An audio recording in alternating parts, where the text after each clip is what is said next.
Thank you so very much for being back.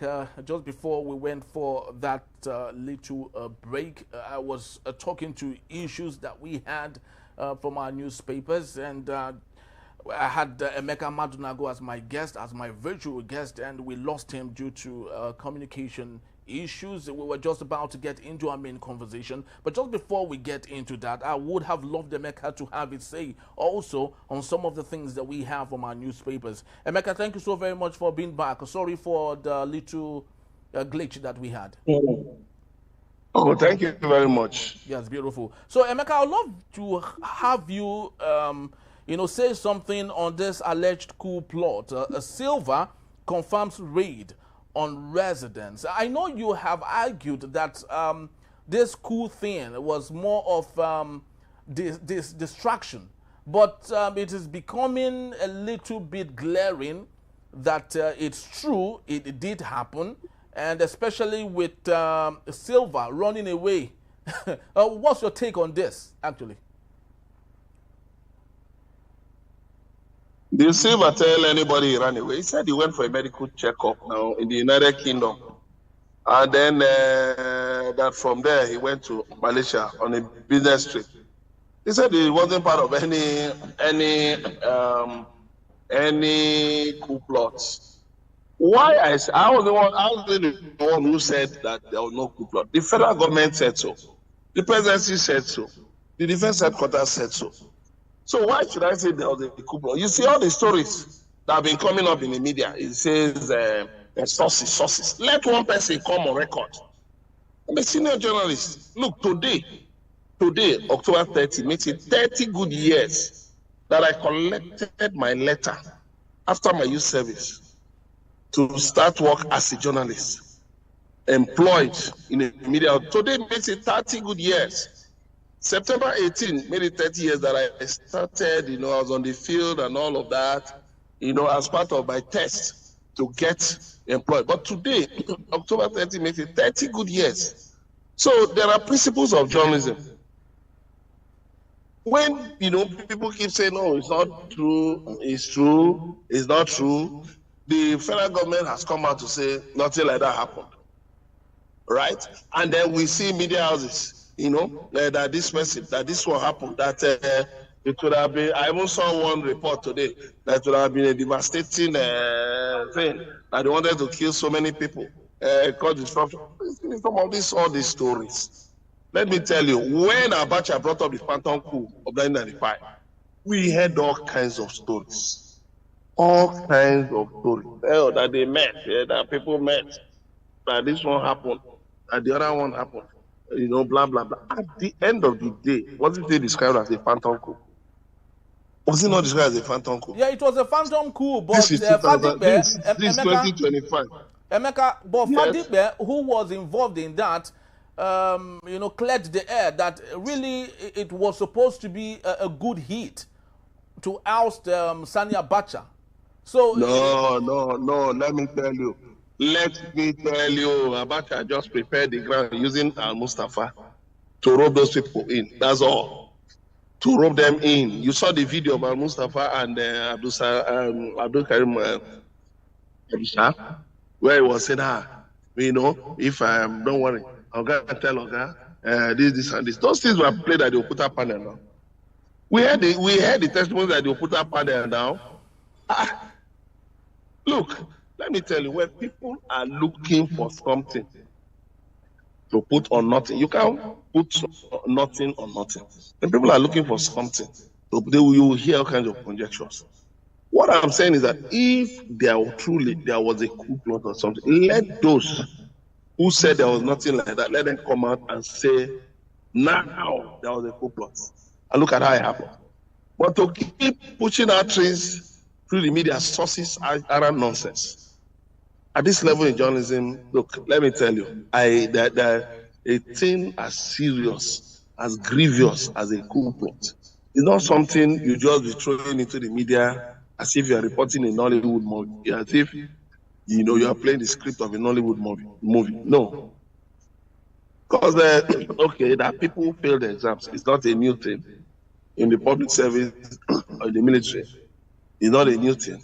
that people were disgruntled because they didn't, they weren't promoted. It's not a new thing. Do not tie it to acts of insubordination. Okay. Do not tie it to a coup plot. That is a very serious thing. That they held meetings, that the MD of federal government agency has been arrested, and his friends have come out to say that yes, he was interrogated but was not arrested. There have been that he made transfers to the account of former petroleum minister Silva. Is this the first time that people will make transfers? Have people not made transfers to my account? Have people not made transfers to your account? I mean, let's be logical in some of these things. You see, we love sensationalism, petty gossip. They said that they also. So what? Is that the first time? You that I mean, you're saying people not made transfers to you. So what are we talking about? The other time it was that government wanted to remove the MD of a state-run agency because they found out that there were transfers made to the accounts of the son-in-law of a prominent politician. He said all kinds of things that DSS, EFCC wanted to force. At the end of the day, DSS now wrote the media house that wrote all that, published all those things and said, please bring evidence to show, because the way you portrayed all these things is as if you are witnesses. Please, okay, come and prove what you reported. Up till now, we've not heard anything about it. All right, the GMD of the agency is still in office. So please, let us avoid all these conjectures. If the government knows that truly it has, that there was something like that, it has evidence, come out plainly and tell us. Not going all over the place, trying to, no, please. We've gone through difficult periods under the military. Lives are lost. Look at Mama. Okay, just yesterday, President Bola Tinubu signed a pardon, clemency for some Nigerians. One of them was Mama Nvata, Colonel Mama Nvata, who was accused, of wanting to overthrow Babangida. But at the end of the day, now he has been pardoned. So what he's saying is at the end of the day, all of those things could not be established. So please, let's stop this running around. Please. All right. I just sincerely hope that, of course, it's a developing story. Most of the coups that have happened, many a times, they all appear to be false or farce until we begin to notice or get better clarity that most of them happened actually. But let's get to other issues, Emeka. Me, my brother. Yes, hello. Yes. Listen to me. Look, we should put the odious past behind us. The military rule was an odious period that drew us back. Please let us stop. Look, because I suffered under the military, and things like when you say things like that, it brings back emotional distress. It throws me into emotional distress. I have said it clearly. If there was a thing like that, let the government come out and say that so and so and so happened. I will not work with conjecture because this is a very serious matter. It's not a joking matter. When people talk like this, look, we have embraced democracy, 25 or 26 years of democracy. We'll build on it. All right. I'm a proponent of democracy. I was among pro-democracy, leaders of pro-democracy, groups that that ensured that military rule ended when it did. So I cannot be a proponent of a coup. But if there was anything like that, come out and say it openly. That's what I'm saying. Thank you. All right, Emeka, let's get to another matter just before we move on to our main conversation straight up. We have federal government withdraws a pardon for Mariam Sanda, other drug dealer. So does that mean, Emeka, that those who collected that number didn't go through it, didn't sieve through it to ensure that the wrong names were taken out just before President Bola Ahmed Tinubu made the proclamation, which of course he is going back to his vomit, which I do not think is a good thing for the perception of the presidency and the president himself. What's your take? with due respect to the president, it's called, such a thing is called the exercise of the prerogative of mercy. So it is at his prerogative. He has the prerogative to decide whether or not such. And the Attorney General of the Federation Minister of Justice has come out to say clearly that they were misled. In other words, the wrong information was given. They can't know everybody now. There are thousands of inmates in our prisons, including awaiting trial inmates. So it's not possible for them to know everybody. Do you know there are even Emeka, inmates? what you're saying is the number of those that were listed there, the federal government didn't do their due diligence to ensure that they understand the historical reasons why those people were in correctional centers. Is that what you're saying? Is this supposed to be a fluke? No, the point is this. Yes. No. What I'm saying is this. The government has admitted that there was a mistake in the compilation in the choice of those people. And the government has bowed to public pressure and said, no. Okay, remove those names. But that of Miriam Sanda, for instance, her term was reduced. Her term in prison was reduced. So since the government has done the right thing, I think, we should just give them the benefit of the doubt. It is possible for government to make a mistake. And the government is made up of human beings now. It's possible to make a mistake. And I think since they have been courageous enough, they were courageous enough to withdraw the list, and make amends. I think on that score, we should give it to them. That at least they bow to public pressure, they listen to the public, and they took such and such actions. Because, by the way, some of those people were sentenced to death, but their sentences were commuted, to life imprisonment. Yes, some of those people were serving terms, of course they were going to be free, but the government has said, okay, no. We are not going to, we let them serve their full terms. Some of them are even, in the next few years, they would have finished serving their terms. So what I just believe is that since the government has taken this step, of getting a new list and even reduced the number of beneficiaries, I hope that next time when they want to compile such a list, that they will be more careful, they'll be more meticulous, in doing so. Thank you. All right, Emeka, thank you so very much. And now let's move straight to our main conversation for today, where we have it that Nigeria's new service chiefs, recently appointed by President Tinubu and confirmed by the Senate, have outlined their plans to tackle the country's security challenges. The new Chief of Defense Staff, that's the new CDS, Lieutenant General Oluyede, called for greater funding and empowerment of the Nigerian police force, arguing that a stronger police system would allow the military to focus on its constitutional role of defending the nation. He also urged the federal government to invest in local production of military equipment, noting that dependence on imports is unsustainable. Oluyede, who previously served as Chief of Army Staff, highlighted his 30 years of military service and stressed that insecurity had reduced under his leadership but could improve further with adequate resources and public cooperation. Emeka, let's get talking on this. The new CDS made a very profound message there. He said that all of this fight against insurgents and bandits in Nigeria should have been handled by the Nigerian police force. Emeka, have you seen the latest on what's going on in the favelas in Brazil?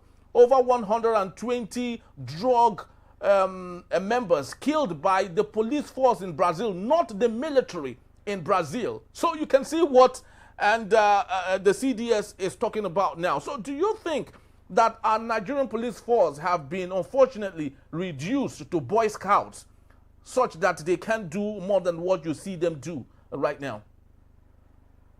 Military are not Boy Scouts. No, I'm talking about the Nigerian police. I'm referring to the Nigerian police. Sorry, the police are not, they are not Boy Scouts. But anyway, the Boy Scouts is a noble organization. Anyway, the interesting thing is that The Nigerian police was formed in 1930. The military was formed in 1960. The Nigerian police, is far older than Nigerian army. I think the Navy was, 1965. So the police predates, the Nigerian police predates the Nigerian army. But sadly, the Nigerian army came in, and then its officers,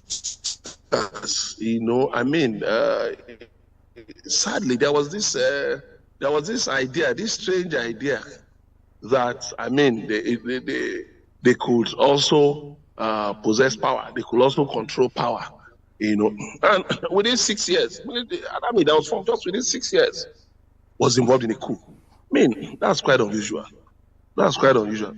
It showed that there was serious indiscipline in the ranks of the military, and they were heavily divided, seriously divided. Unfortunately, the administration of then Prime Minister Tafawa Balewa didn't really do much to deal, to uproot these tendencies in the military. And that coup, January 15, 1966, could now consumed the administration, which was very, very sad. Those divisive, combative elements in the military should have been paused. They should have been kicked out of the military, But now, talking about the police, yes, the police have had experience, long experience, in terms of, handling security matters. Remember when the Nigerian Civil War started, in 1967, it was the police, it was called, then head of state, General Yakubu Gowon, he called it a police action, And if you remember, the first shots were fired by the police, but eventually it snowballed into a military conflict. So all these things, by 1971, okay, after the Civil War ended, January 15, 1970, the police, were powerful. The police remained, well trained. They had a solid, cadre. They had solid cadres of officers, well trained. But the military now, having tasted power, now began to, see the police as a threat. Then MD Yusuf, Alhaji MD Yusuf, who was the President of Police, in 1973, he bought these APCs, armored personnel carriers, for the police to strengthen the striking capability of the police. But what happened? Military officers, since they had tasted, power, and were so, they were so desperate to hold on to power illegitimately, they now said, no, that they shouldn't allow the police to become too powerful. If not, the police will not allow them, to consolidate, So, first of all, there was a coup, which was illegitimate, led to an illegitimate government, illegitimate government of the illegitimate government of Yakubu Gowon, then led to the civil war. These things wouldn't have happened if Tafawa Balewa had been allowed to continue. It just sadly, the crisis following the federal elections at 1965, now led to the military thinking they had the panacea. So, but the military now saw the police as a threat, and then now embarked on a deliberate weakening of the Nigerian police. Made sure that they denied, in fact, they stripped the police of, the ability, stripped the police of necessary training.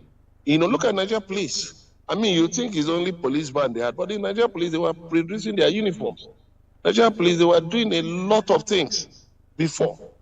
Former Minister of Police Affairs, General David Jembewo, he said in a book I think released in 1978, he said the police should be in charge of internal security. That is very wrong for the police, to be relegated. That is very wrong for the military to be in charge of internal security. That's the job of the Nigerian police. So for the chief of defense staff to be saying that, of course, it's something we've all known. You know, it's something we've all known. I participated in a research.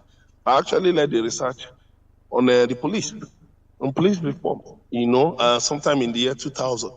You know, that's 25 years ago. And from our research, we discovered that, yes, the police, you know, should have been strengthened, you know, by now. But sadly, the military's incursion into politics had kept the police below par. But the question somebody asked this morning is this: what have the police done with the power that they've been given? And if we are saying the police should be given leadership, what about the one they've been given? Is it the police that see nothing wrong with, you know, drafting their men to checkpoints, killing people because of 200 naira, 100 naira? You know, is it the police that you see today? Is that the kind of police that will be in charge of internal security? The answer is no. So the police needs to reform itself. The police force must reform itself. The police force must reform itself. Can the police force, Emeka, sorry for interjecting, Emeka,